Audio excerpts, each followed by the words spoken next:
जय हिंद दोस्तों, मैं कार्तिक आपका बहुत स्वागत करता हूं देश की बात के नए फ्रेश कमाल एपिसोड में। सीजन 2 का ये पहला एपिसोड है और आज हम बात करने वाले हैं कोरोना वायरस के बारे में। देखिए, पिछले साल की तरह इस साल भी कोरोना वायरस देश का आज का सबसे बड़ा मुद्दा बना हुआ है, क्योंकि कोरोना वायरस रिटर्न हो चुका है अपने नए स्ट्रेन के साथ और इसने देश में तहलका मचाया हुआ है। तो आगे देखते रहिए इस वीडियो को, क्योंकि आज इसी मुद्दे पर होगी देश की बात। तो चलिए इस वीडियो को शुरू करते हैं।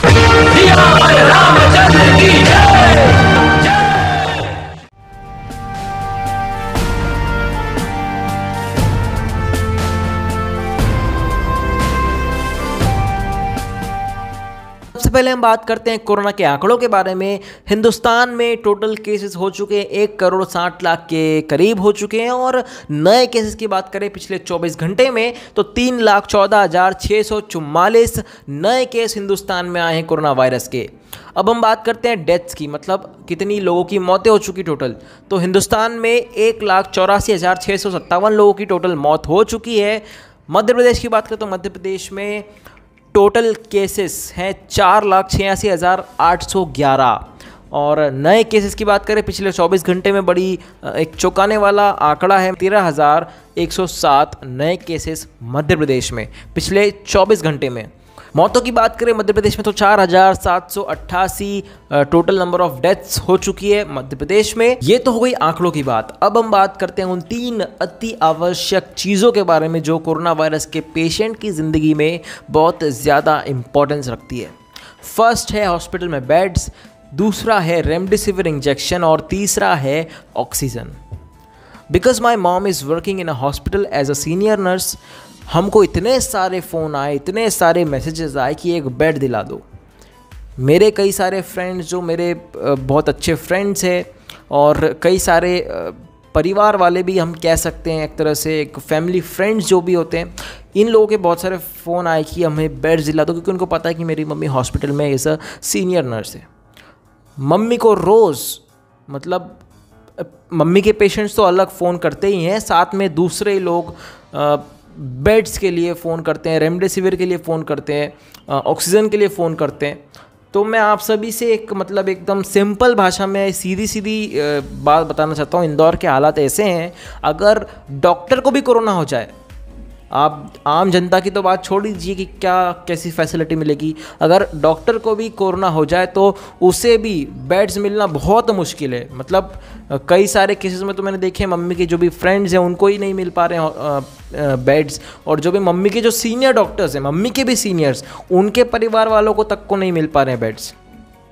कैसे करके घर में मतलब घर में करना पड़ रहा है इलाज, और जो भी मम्मी के जो परिचित हैं जो भी उनको तो बेड्स तो मिल नहीं रहे हैं, लेकिन घर में ही उनका इलाज चल रहा है, गोली दवाइयाँ चल रही हैं और ठीक भी हो गए हैं लोग। ऐसा नहीं कि ठीक नहीं हुए, ठीक भी हो गए हैं।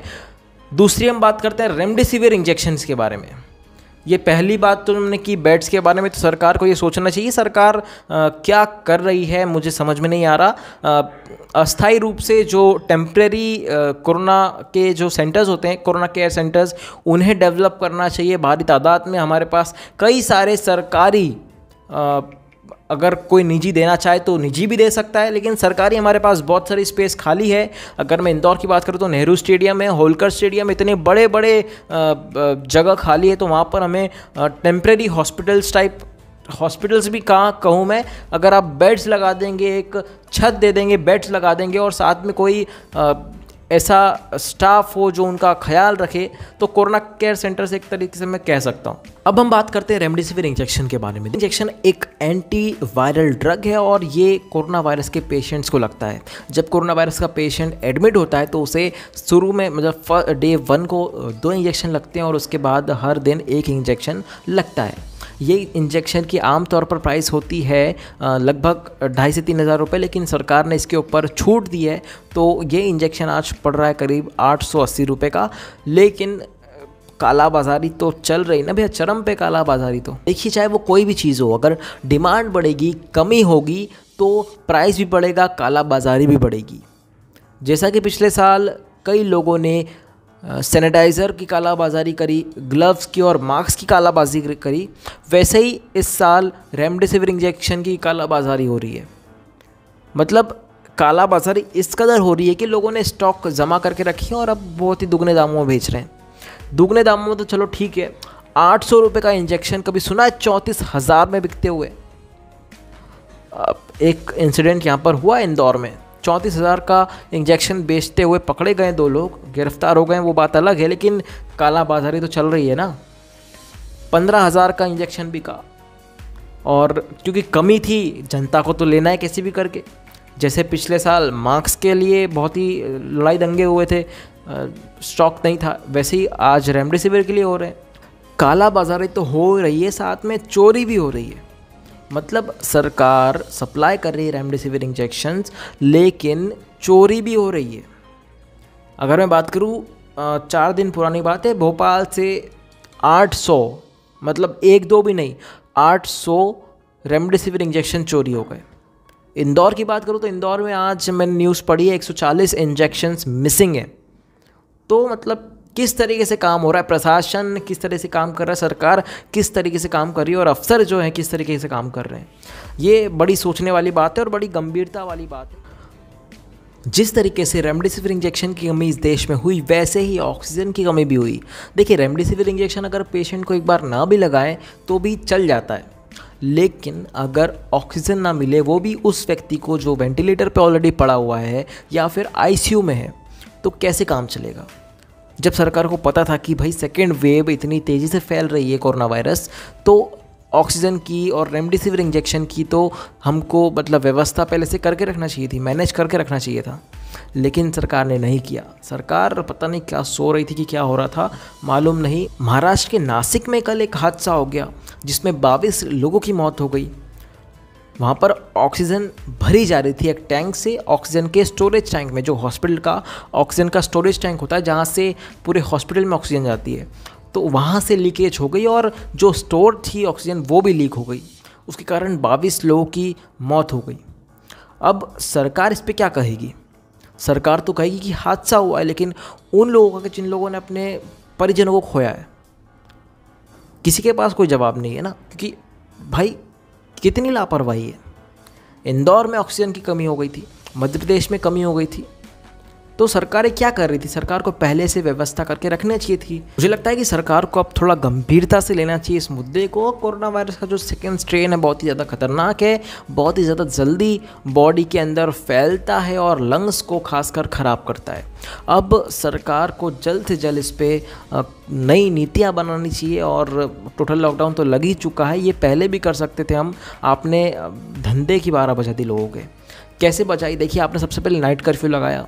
अब जो लोग कैफ़े, मैं पर्सनली कैफ़े में काम करता हूँ, कैफ़े में मैनेज करता हूँ, तो कैसे 12 बजे धंधे की? आपने नाइट कर्फ्यू लगाया जिसके कारण हमको 8 बजे दुकान बंद करना पड़ती है। और कैफ़े में, आप कैफ़े हो या रेस्टोरेंट हो या होटल हो जहाँ पर खाना सर्व होता है, पार्टीज़ होती है, वहाँ पर जो पीक टाइम होता है वो शाम को 5 बजे से लेकर रात को 11 बजे तक होता है। आपने वो 3 घंटे आपने खा लिए तो हमारे 3-4 हज़ार रुपये का नुकसान हो गया उसमें। उसके बाद आपने हर संडे सैटरडे लॉकडाउन लगा दिया। ठीक है, संडे सैटरडे एक लॉकडाउन चलता भी कि दिन भर हाँ लोग नहीं रहेंगे बाहर, लेकिन नाइट कर्फ्यू से बहुत नुकसान हुआ है। अगर नाइट कर्फ्यू नहीं लगता तो हम वो वीकेंड्स का भी कवर कर सकते थे। दूसरा यहाँ पर यह है कि आपने लॉकडाउन लगाया, लेकिन आपने छूट दे रखी थी लोगों को बाहर घूमने की। तो आप जो भी देख रहे हैं, आप क्लिप्स निकाल के देख सकते हैं। भोपाल में, मध्य प्रदेश के अलग अलग ज़िलों में लोग बिल्कुल आराम से घूम रहे थे। साथ ही भैया, अच्छा, हमारे कैफ़े वगैरह में हम जब सर्व करते हैं तो मुश्किल से एक टाइम पर 4 से 5 लोग होते हैं, बहुत से बहुत 10 लोग होते हैं। सब अपनी अपनी दूरी बना के रखते हैं, कम से कम 2 से 3 मीटर की। हम लोग अगर कैफ़े में बिठा के खिलाते हैं तो कोरोना वायरस हो जाएगा। वहीं पे दारू की जो शॉप्स होती है वो खुली है, रात को 11 बजे तक खुली है, जबकि हमको 8 बजे बंद करना पड़ती है हमारा कैफ़े। लेकिन दारू की दुकान रात को 11 बजे तक खुली है, जब तक तो वो बेचते रहेंगे। साथ में पुलिस वाले भी खड़े हैं और मतलब बहुत बढ़िया चल रहा है काम। तो ये सरकार को सोचना चाहिए कि इतना दुर्व्यवहार क्यों हो रहा है, इतनी मतलब अन्याय क्यों हो रहा है।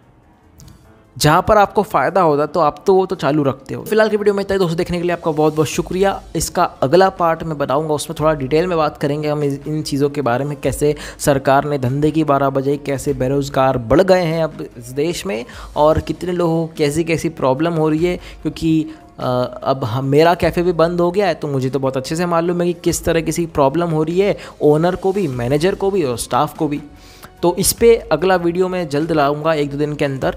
बाकी तो फिलहाल की वीडियो में इतना ही। आप सभी अपनी प्रॉब्लम्स नीचे कमेंट बॉक्स में बताएं कि क्या प्रॉब्लम आप सभी फेस कर रहे हैं। बाकी तो देखते हैं कि यार कोरोना वायरस किस तरीके से ख़त्म होता है। मुझे लगता नहीं कि ख़त्म होगा। इसके पहले भी मैंने एक वीडियो बनाया था, आज से 4 महीने पहले वीडियो बनाया था, जिसमें मैंने साफ साफ कह दिया था जो आज की स्थिति है इसके बारे में बताया था। देखिए उस वीडियो को, आई बटन में आपको वीडियो मिल जाएगा। फिलहाल की वीडियो में इतना ही। देखने के लिए आपका बहुत बहुत शुक्रिया। अगर आपको ये वीडियो पसंद आया तो प्लीज़ इस वीडियो को लाइक और शेयर करना मत भूलिएगा, और सब्सक्राइब कीजिए मेरे चैनल को, क्योंकि मैं आप सभी के लिए ऐसे ही इंफॉर्मेशन वाली वीडियोस लेके आता रहता हूँ। फिलहाल के लिए इतना ही दोस्तों। जय हिंद, वंदे मातरम, इनकलाब जिंदाबाद, भारत माता की जय। जय जवान, जय किसान, इंसानियत जिंदाबाद। Stay home, stay safe.